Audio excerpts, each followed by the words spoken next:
ìfigagbága oúnjẹ lédè Yorùbá tí àwọn olóyìnbó ń pè ní food challenge. Gbọ́miná, ṣó o lè gbédè sí láì fọ Gẹ̀ẹ́sì? Ìfigagbága oúnjẹ lédè Yorùbá. Ṣó o lè dárúkọ 5 nínú àwọn oúnjẹ tá a jẹ nílẹ̀ Yorùbá láyé àtijọ́ ní kékeré tá a jẹ tá a kú? Ní ṣísẹ̀ntẹ̀lé, láì fi mọ́gàjí pé mọ́gàra, láì folèlò fọ́hùn. Ṣó o lè gbédè sí láì fọ Gẹ̀ẹ́sì? Food challenge lédè Yorùbá. 1. Ègbò àtẹ̀wà. 2. Bọ̀ọ̀lì àtẹ̀pà. 3. Ẹ̀wà alágbàdo. 4. Ẹ̀kọ àtàkà tàbí ẹ̀kọ àtọ̀ọ̀lẹ̀. 5. Iṣu àtepo. Ṣé o lè gbédè sí láì fọ Gẹ̀ẹ́sì?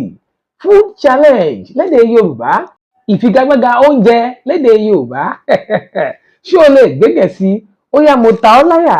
08135929396.